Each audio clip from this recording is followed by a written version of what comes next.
Ymedia Group, the fastest growing media group in North America. Hello and welcome to Ymedia Newsroom. Lots to discuss today. On top of the hour, we have the latest ceasefire between United States and Iran and updates on where that stands with that war that started on February 28th. We have the latest news when it comes to Canadian politics, yet another floor crossing by a member of parliament. What does that mean for the Carney government? And of course, on big tech news, we have the latest updates on Meta, which is the parent company of Facebook and Instagram. There is a historic lawsuit that took place. I'm going to tell you all about it. And OpenAI that gave us ChatGPT, which we're all using. So let's start with what we know about the war that started on February 28th between Iran, United States, and Israel. Well, we know that there was a big deadline yesterday at 8 p.m. Eastern Standard Time by President Trump that he had said it was going to be an end of a civilization, never to return. Very scary words from the President of the United States that we were all at the edge of our seats wondering what is going to happen. Well, we saw that Iran was not reneging on the 15 points and the 45-day ceasefire that the United States had proposed. Instead, Iran said they would like to do an end of war negotiations on 10 points. Well, we were waiting all day and still reading President Trump's Truth Social posts about what's likely to happen to the state of Iran if they don't come to terms and open up the Strait of Hormuz. Well, we know that this war started on February 28th. It was right when there were protests happening in Iran. There were protests, mass protests that escalated from the start of the year until the end of February when this war started. We have estimate numbers. The Iranian regime says anywhere from 3,000 people lost their lives in those protests. That was the civil unrest in Iran. And we have outside sources and humanitarian agencies saying it was somewhere close to 35,000 to 40,000 people who lost their lives. So that was very significant. What was taking place. We heard what President Trump was saying about what the Iranian regime was doing to the Iranian people who are protesting for their civil liberties and essentially wanting democracy and wanting to change the regime and so many other things that Iranians were asking for. Then fast forward to the negotiations that were taking place between Iran and the United States with Oman there. Essentially, there with the talks, we had Steve Witkoff as well as Jared Kushner, who you know as the son-in-law of the president.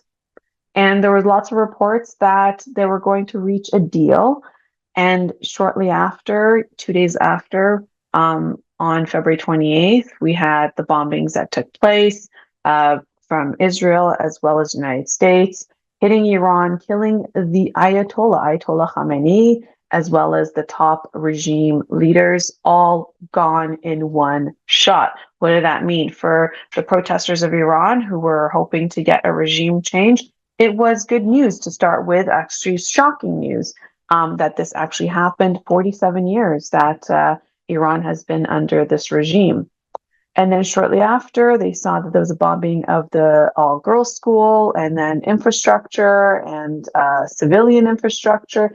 And it just kept continuing and continuing. Again, in horror, people saw what was happening and Iran retaliated by striking Israel as well as the military bases in the GCC countries like Saudi Arabia, UAE, Qatar. The bombs, the escalations that we're seeing, it was shocking to everyone in the region and everyone outside of the region watching it on their televisions and hearing all about it. So this escalates over many different weeks.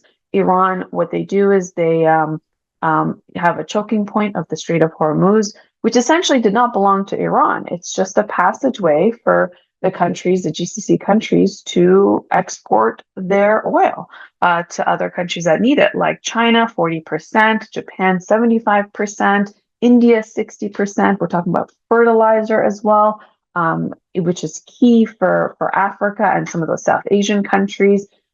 And so this Strait of Hormuz gets blocked by Iran, and that starts escalating not only the price of oil per barrel. It's supposed to be President Trump tries to keep it down, below $100 a barrel, and it started spiking above $100 a barrel until yesterday it was almost $119.50 per barrel. So what does that do? The markets lose confidence in the economy. You start seeing the dollar drop, oil prices go up. And then, since we've been talking about inflation and getting inflation under control these past few years, and hoping that the feds would drop the interest rate, because we've seen what's happened to the housing industry in Canada and like our neighbors in the United States.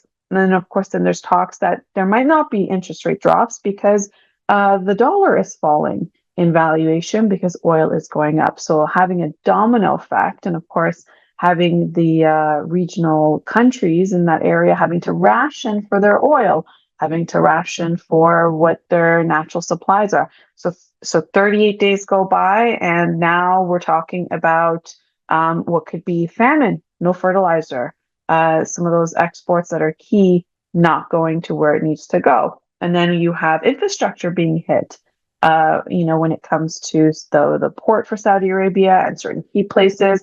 And you have the restraint of these GCC countries who are not retaliating back to Iran. And Iran is bombing what they say is the U.S. Army bases, as well as what we're seeing as hotels and certain civilian areas. This starts escalating, and then what happens?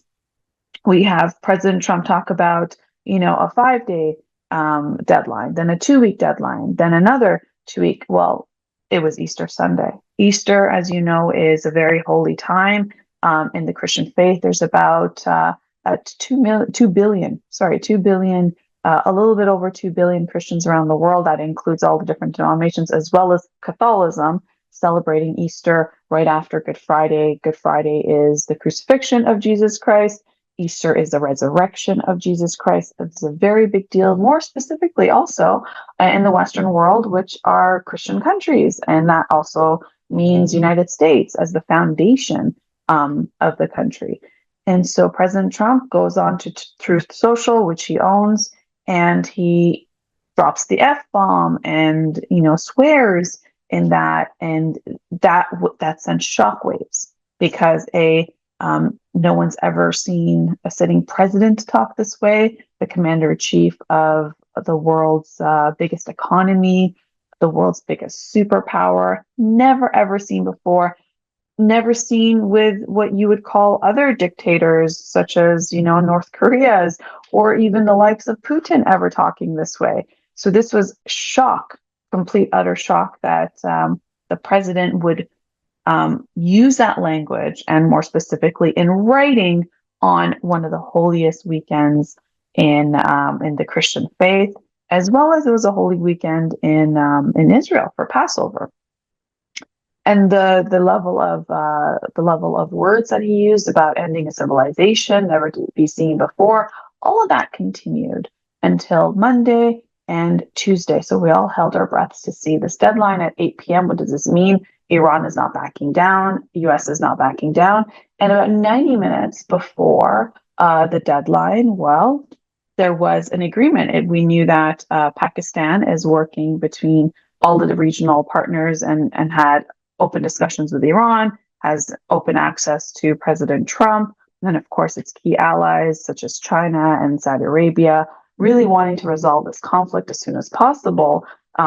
Economic, damage was definitely there. When it comes to Saudi Arabia, production dropped by 20%, their exports dropped by 50% in just that month. And then the strain that was causing on them.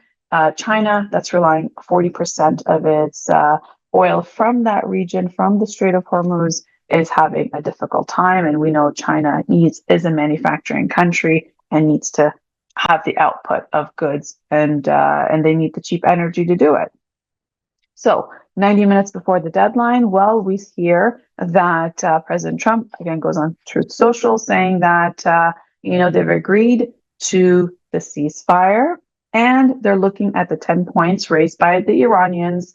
And this is somewhere that, he can take a look at and somewhat, work on. So what did that mean? Immediately, everyone's reaction is of relief, because the devastation he was describing on Truth Social that he would bring down on Iran, and what that meant to, how do you end a civilization? What type of military capabilities would do that? Are we talking nuclear? Are we not? Are we going to say that N word? And what does that mean for the entire region? So it was very well welcome. But then shortly after, we have to understand, what does this mean? Is this a ceasefire that is, a relief of sigh, and that we can work towards peaceful negotiations, hopefully in these next 2 weeks? We know by Friday, they're going to be in Pakistan having this discussion. It's going to be led from the U.S. side, Vice President J.D. Vance, which has been kind of MIA throughout this process. We know that J.D. Vance was against like a war with Iran. He was that was what he'd also campaigned on, against forever wars in the Middle East and more America first. And then he's kind of silent in all this. Essentially, we're seeing President Trump, front and center, as we should, because he's the president. But then it's Marco Rubio, Secretary of State, and then Pete Hegseth, who's the Secretary of War, and really J.D. Vance not being anywhere in sight. We know that Vice President J.D. Vance is hoping to run for the Republican nomination to run for president in the next election, because President Trump would have finished his 2 years term, the second term, I mean, and therefore, the questions were around, does Vice President J.D. Vance not want to be associated to this war? Is that why he's MIA? Well, now we have him at the table of negotiations with Jared Kushner and Steve Witkoff, which is actually a very good thing, because early on, within day 1, day 2, day 3, President Trump said, well, Jared Kushner, my son-in-law, said that Israel was going to attack Iran, and if we didn't go along with them, then we would have been attacked, and therefore, to minimize our casualties, we decided to go along with Israel. Same thing, Marco Rubio said that the next day in a massive press conference. So it's good to have some level of oversight by having Vice President J.D. Vance at the table. So here we have a pause for 2 weeks. Now, there has been claims that the Strait of Hormuz is open. There's other claims that it is still restricted by the Iranians. We know that there was 10 points that was put forward for President Trump to take a look at. And part of those 10 points, which I will go through, it was to have a permanent end to the war and just not temporary ceasefire, which was proposed by the United States. Essentially, Iran saying, we don't trust you. We had a ceasefire last year, and, in that 12-day war, and then it continued, the bombings continued. We were in the middle of a negotiation 2 days before, and, we were about to meet terms 2 days before, and then 2 days after we were hit. So we don't want this attack. We don't want this shock and awe where, we give you a ceasefire time and then you regroup and reattack. So they were saying, we're only going to come to the table if we're going to agree to end this war. So one of the 10 options there was to have a permanent end to the war, having full sanctions removed. Now, that's a very big deal. This is a country that's had sanctions since the Iranian regime changed. So we're talking about since November of 1979. So that's half a century of sanctions and embargoes and everything, you name it. So to be able to remove that, that is, absolutely something that would be a very significant change in that country. And then they want compensation for the damages, saying that you essentially hit us first, and we have trillions of dollars of damages. So we want reparations for it.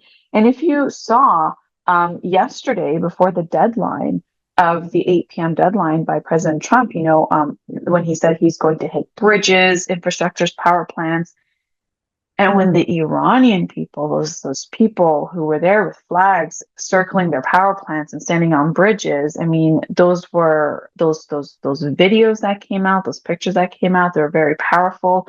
In a time of war, usually people go for refuge. They go into bomb shelters, or, they don't go outside, and especially not to stand on bridges and around power plants that are a target zone by two countries such as the United States and Israel, who have nuclear capabilities. So those images that came out of the public, the people saying this is our infrastructure, and that's the key differentiation here, right? There's a difference between the Iranian regime and the Iranian people who want a country where they can live, they can work, they can have decent living standards, and they can have democracy. That is different than the regime. And then the regime's 10 points continued on having security guarantees of no future attacks. So not something that happened last year in 2025 and then 2026 and then later on. So this is, no attacks at all. And they asked for influence over regional conflicts, such as what we're seeing take place in Lebanon, and our prayers go out to the Lebanese people, with Israel essentially occupying the southern region of Lebanon, and they're fighting with Hezbollah. But they have said that this is no longer just a fight, but they're just going to occupy the southern region of Lebanon, which is about 10% of Lebanon's land, going over to the Litani River. This is, and then there have been bombs today in Beirut. The devastations have grown. Israel said today that they bombed 100 bombs in 10 minutes in Beirut. And, we have the Prime Minister of Lebanon saying, asking for please, because essentially what the rest of us believed yesterday was if the 10 points, Lebanon was included, and now there's a ceasefire to look at these 10 points and Lebanon being included as one of those points, that Lebanon was, safe and part of the ceasefire. Well, that did not happen. But on the last point of the 10 points is that there would be potential control and fees over the shipping routes of the Strait of Hormuz. Now, remember, before February 28th, Strait of Hormuz was open and it did not belong to the Iranians. Now it is coming under the territory of Iran, saying, well, we're going to charge a toll to go by. And that would also include, for the ships of Saudi Arabia, UAE, Qatar, Bahrain, all of them to be able to go through. And they're saying that they will control it with Oman, which is the southern partner, the southern country in that Strait of Hormuz. So now this is in contrast with what the United States had put forward. They had essentially proposed a 45-day ceasefire with immediate de-escalations and talks during that pause, and likely partial sanctions relief later, and limiting Iran's nuclear program. This was what the United States had proposed. Iran said, no, we offer this 10 points on ending the war, not just ceasefire. So that's where we kind of left it on. Now, Israel immediately says, well, we're not going to stop what we're doing in Lebanon. And today you had the White House also say that Lebanon is not part of it. So essentially now Iran is pushing back and saying that Lebanon was part of the 10-point plan for the ceasefire. And it still has the chokehold on the Strait of Hormuz, even though the White House says it's open. But we know that these are the critical moments after the ceasefire to see who's going to essentially use leverage in this whole situation to really make sure that the terms that Pakistan said were the case and that Iran put forward, and Donald Trump actually mentioned those 10 points in his Truth Social post last night, 90 minutes before the deadline of 8 p.m., that it would have been agreed on that Lebanon would be part of it. Just to give you an idea about what's happening in Lebanon, you have so far 1,500 people that have been killed since the attack started, and 4,800 people who've been injured. And since the attack started in early March, that includes 130 children, 57 health workers. Essentially, Israel saying that this is the deadliest conflict in Lebanon since the 1975 to 1990 civil war. They haven't seen anything like it, and these strikes by Israel has been intensified, essentially in the southern region of it, which is where the occupation is taking place, as well as the capital city, Beirut. Just to give you an idea, we're talking about around 1 in 5 people in Lebanon have been displaced. They're talking about 1 million people who've been displaced, about 600,000 who cannot go back to their homes, who lived in southern Lebanon. And this is a mass evacuation. People fleeing to government-run facilities, schools seeking refuge in these areas. This is a healthcare crisis because medical staff, medical supplies, everything, is getting damaged, and they're in massive needs. And when you look at the geography of things, you see that Lebanon doesn't have that sort of leverage that Iran has shown in the last, 38 days with the Strait of Hormuz impacting the global oil supply. So our prayers go out to the Lebanese people, and we're keeping on the story. It is a developing story to see what changes between the negotiations between Iran, Israel, and the United States, and how this will affect Lebanon. Now, immediately what you saw is that oil prices did drop below $100 per barrel, and that is immediate relief for the global economy. And we'll keep you up to date on this, what's happening in the war. Now, coming to Canada. Well, big things are happening here in Canada. We know that there is a by-election right now. We know that next Monday is the by-election in 3 ridings, 2 in Toronto, 1 in Montreal. And those 3 seats have been traditionally Liberal. So people assume that perhaps maybe the Liberals will win. Well, today was a shock because the 4th Conservative MP, Marilyn Gladu, who's serving her 4th term, crossed the floors to the Liberals. And she put out a statement today saying that, on her social media, saying that she believed that this is the right choice and it's the best thing for her community and the priorities for her country. She is an Ontario-based MP. And it's actually a shock because about 2 terms ago, she was running she's trying to seek the leadership election, and she was getting her signatures and getting her donations in place, and did not quite make the deadline. But this is somebody who's been close to Andrew Scheer, who was the previous Conservative leader after Stephen Harper, Prime Minister Stephen Harper. So massive shock to have Marilyn Gladu cross the floor at a time. And this is kind of that sticky situation where it is assumed that this Liberal government is going to get its majority on, the by-election date of the 14th of April, which is just, a few days away. So let's see if that means any other MPs are going to cross the floor, because so far what we've seen is any MP that's crossed the floor, this being the 5th MP, the 4th Conservative MP, and 1 NDP, well, some of them got some positions in a governing party. And so it's just it's unheard of, unseen, also unseen and unheard of to have a government go from a minority government to majority in just by-elections, let alone no by-elections, just floor crossings. And we had the federal election just last year. So just to recap, now Carney has 71 seats. So he's just right now shy of 1 more seat to a majority. And there was a by-election in 3 seats that have been Liberal in the past.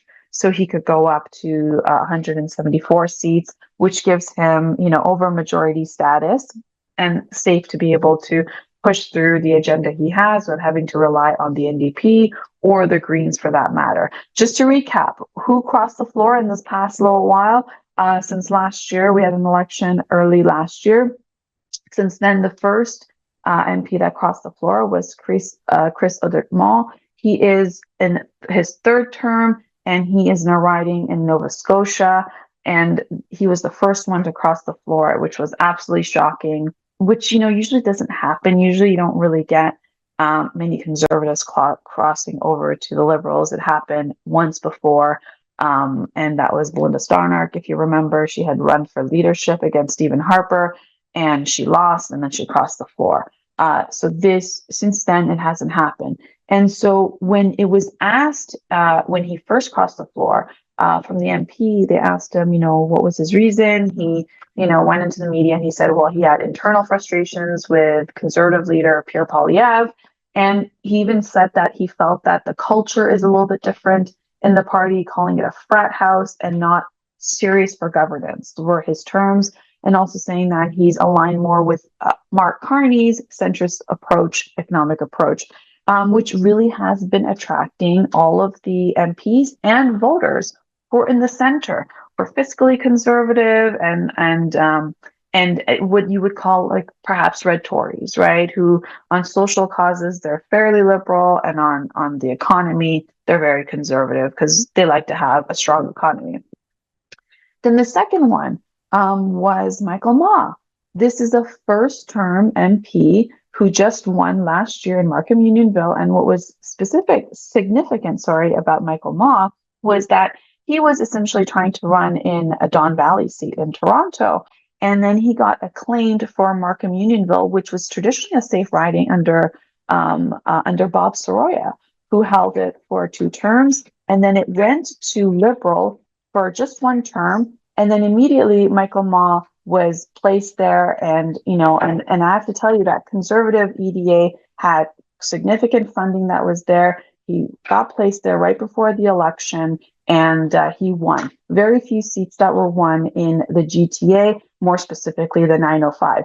Now, Michael Ma, who crossed the floor as a first-term MP, he said that he liked Carney's steady, practical approach, saying that the focus on affordability, economic stability were part of his constituents' concerns, and therefore he crossed the floor. Mind you, these are all conservative talking points, and these are really what the Conservatives have always been good at. But now you're getting conservative MPs crossing the floor to a Liberal government. And what does that mean? Well, Mark Carney, as we know, when he first became the leader of the Liberal Party, he got rid of he went on the carbon tax. He got rid of it right away, which was the platform that Pierre Poilievre was running on, essentially, and made it a non-issue as soon as he became leader. And then ran for, called a general election right afterwards. So now, what does that say when you have somewhere like Markham Unionville, turn into a Liberal seat? Well, it's showing that suburban MPs are seeing Liberals as something that could be electable right now. So those are key things. There were talks, rumors that there might be a general election, but now that we have all these floor crossings and we have 3 by-elections that could also mean 3 more seats for the Liberals, that saves us from a general election. And then the third MP that crossed the floor was Matt Journeau.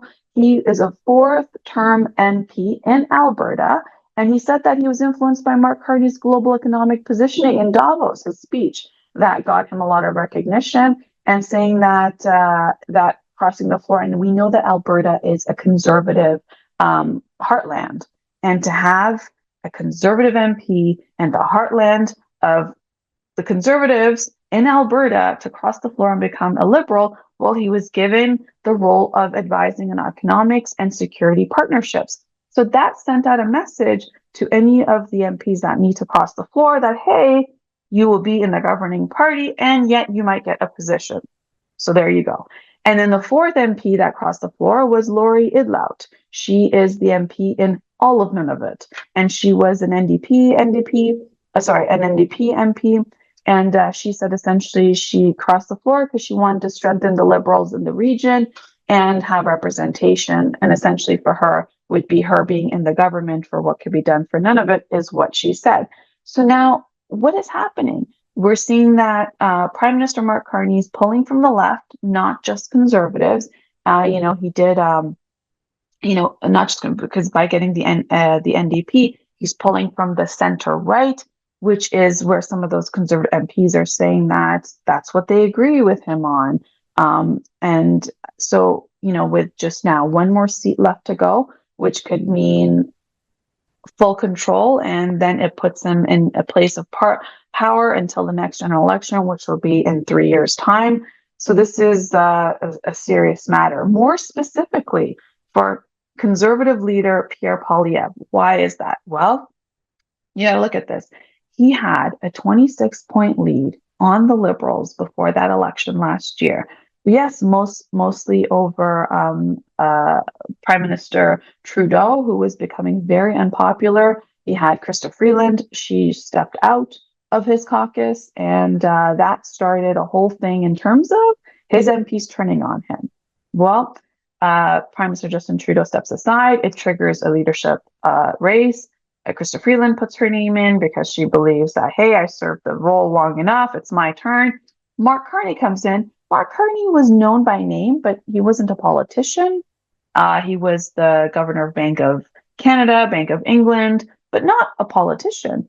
And a non-politician comes in, becomes the leader of the Liberal Party, which makes him then the Prime Minister of Canada because the previous Prime Minister Trudeau had stepped down, and then it triggers a general election. And going into that, Pierre Poilievre had a 26-point lead, but there was something that happened.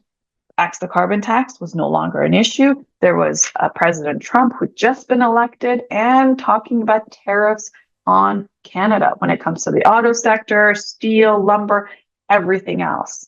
And then talking about the rhetoric on the 51st state.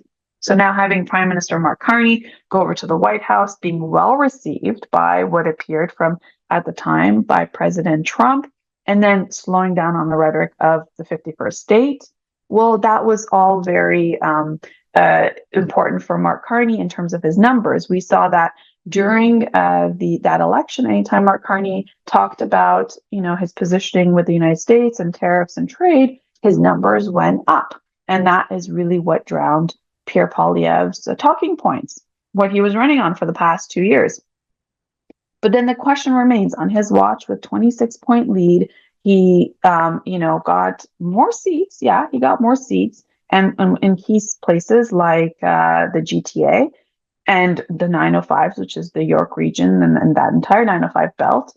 But then at the same time, on his watch, he lost 4 MPs. Yes, he just survived a vote when it comes to the Conservative memberships, because there's always a leadership review after a general election. When a Conservative leader does not win, he got the votes from the membership, but then there's another chance. There is the caucus that seems to be 4 of them, which have crossed the floor. There's other caucus members that could trigger a vote of non-confidence in him and essentially replace him. What we saw happen to Erin O'Toole, do you recall that? Erin O'Toole went into a caucus meeting, came out of that caucus meeting, no longer the leader of the Conservative Party. So that's to be seen what this means. Does this mean that Pierre Poilievre's days are numbered? Does that mean that caucus might conspire and get rid of him and set him aside? And if so, then you would be having talks of a leadership race within the Conservative Party and who would be putting their hat in and who can really organize and fundraise and really pick up the momentum for what it means to be conservative and the conservative movement. That seems to be, a lot of the talking points that Prime Minister Mark Carney has been taking. So now, or just a recap of what these seats are. So you have 343 seats in the parliament, and you need 172 seats to be able to have majority. Right now, the Liberals are at 171 seats. The Conservatives are at 140 seats. NDP, 6 seats. The Bloc, which is a Quebec-based party, is at 22 seats. The Greens at 1. And there's 3 vacant, which are in a by-election, which we'll know the fate of on April 14th. So we're going to definitely, have an election night for you and keep you on top of everything that matters to those voter bases in those 3 key ridings and what that means for the future of Mark Carney, or if we're going to have a surprise, which a lot of people are doubting. Now, there was a Nanos research. They put out a poll just yesterday, okay? And on this poll, well, there was support on the ballot. When it comes to the Liberals, it's at 45 to 46%. Conservatives, 30 to 31%. NDP, we're talking about 12 to 13% because you got the margin of error. What does that mean? That means that the Liberals are leading by 15 points. More significantly, we've seen consistently with Mark Carney's number is that he is the preferred prime minister. There was polls before last year's election, after the election, and in this by-election, we're seeing that Mark Carney is preferred prime minister with 54% of the votes, Pierre Poilievre only 23% of the votes. That means Mark Carney leads Pierre Poilievre by 30 points when it comes to this leadership gap for prime minister. So it's looking all good for Prime Minister Mark Carney and not so good for Pierre Poilievre and what that means. Now, on issues on this Nanos poll was what are the top issues for Canadians right now? Well, it was jobs and the economy as the number one. I mean, that's been the case since the Trump tariff started. That's been the case with everything else that's been going on here. And more specifically with this war that we saw take place in the Middle East and how that's affected the prices at the pumps. It's affecting the prices in the grocery store. And overall, we saw numbers of, over 80,000 jobs lost just last month. Sorry, the month before. And we have Prime Minister Mark Carney flying throughout all over the world, really meeting up with, many different world leaders and trying to do trade agreements. We have to see where that stands. Yes, there's a lot of talks open with India and China and everywhere else, and with our European Union partners. But what does that mean in terms of numbers for jobs, for the economy? That's to be seen. So the other issues that came high on what Canadians care about when it comes to this NANOS research is the U.S. relations with Trump, inflation, healthcare, and housing coming after the economy. So this is showing that this really by-election is about a trust vote on the economy, not so much on ideology as much or cultural wars. It's essentially a question to Canadians: who do you trust with the economy right now? And it seems that the answer keeps coming up as Prime Minister Mark Carney, and in terms of his background as being the banker, Canadians are assuming, hey, he's a banker. He must know the economy and he must be able to navigate us during these uncertain times. So that is what is going on with, high level Canadian politics. Of course, next Monday, we're going to have the latest numbers for you for what happens in the by-election in those 3 seats, 2 in Toronto and 1 in Montreal. And of course, tomorrow starts the Liberal Convention in Montreal. It goes on for 2 days. So that should probably shore up some of the votes there in the Montreal region. And now going over to tech news. Well, this is important because Meta, which is the parent company of Facebook. I mean, we know Facebook now, right? This has been a platform which we've used for now, almost feels like 2 decades now. It did actually, start on in 2005, 2007, it got popular. So yeah, 2 decades now we've been using Facebook. Now, this is, there was a massive historic case that happened in the United States. And this was based on a multi-year investigation by The Guardian. It found that Facebook and Instagram were being used to buy and sell children for sex. Yes, you heard it right. And essentially children being trafficked, and it being operated mostly in private spaces, such as Messenger. If you go into Facebook, you got the Messenger app and the private Instagram accounts. And it made the detections harder, but we know that that Facebook really monitors what happens on their platform. And this was escalated before, but it saw that Facebook didn't really respond fast enough. So what happened? So essentially, this case showed that predators were using the 2 platforms, Facebook and Instagram, and they were contacting children. So when COVID happened, predators went more online. As we saw, a lot of things went online. So did these predators of child exploitation.